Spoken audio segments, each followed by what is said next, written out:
Okay, that was a fantastic episode. My Adventures with Superman.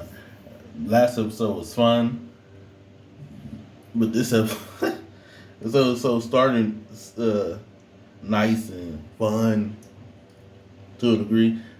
Clark has unlocked his super hearing. Hasn't slept in days, but because he keeps hearing all these things, it's driving him kind of crazy.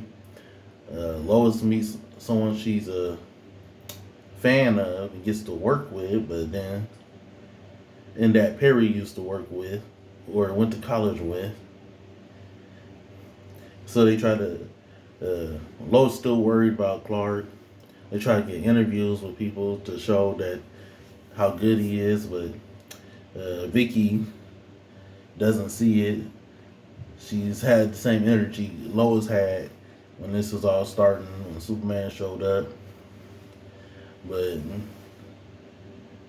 is she like I ain't publishing fluff, which Lois they had similar energy except Lois has gotten to know Clark slash Superman, and then they interviewed all these people, but she finally got an interview with someone that was saying what she really wanted to hear, which was Alex, which some people think might be either Lex Luthor or a different Alex from DC. Yeah. We'll see. The fact that he came back into the story and what he said, I mean, what he was saying is kind of true, but he could turn out to be Lex. We'll see. But but he's not rich. I don't know if Lex is always rich, like in every story, but he seems like he's not rich.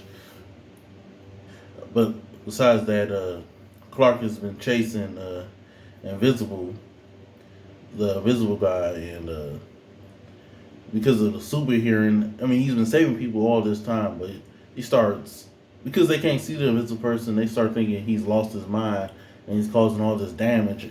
And he did cause a car crash that could have killed some people, but he was trying to save someone. And I think that the invisible one, I mean his actual name, I think he actually does feel. I mean, he wants to save his sister. I think what he said was from a true place, but this is also just a part of the mission because he's also locked up in this situation. And I think he does feel bad for Clark. I think he might turn, and the other ones don't want to be there either, but they at least was enjoying the fight from what I could tell.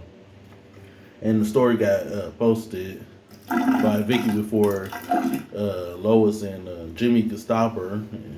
And she really just did this so she could be promoted at her other job in Gotham, which was references to Falcone family, so that's a Gotham reference. And then there was a Green Arrow one too. But also that fight though. At first they was whooping on Clark. I was like, oh, this is six on one. This is most Sinister Six energy. They was beating the dog out of him. But towards like the end of the fight, he started to get the hang of it. But then he got caught up and they got him. Jimmy and Lois couldn't get there in time, which makes sense. I mean, they was on foot. Everybody watching this go down. Jimmy got 2 million subscribers though. I mean, constellation prize for seeing a friend get beat down and taken away. But yeah, they was just going in. This was a fantastic episode. Can't wait to see part two and see. I think this is supposed to have like 10 episodes or 12. I'm not sure, but whatever the finale is, this was already crazy. It's a fantastic episode. Can't wait to see what happens next and how they find him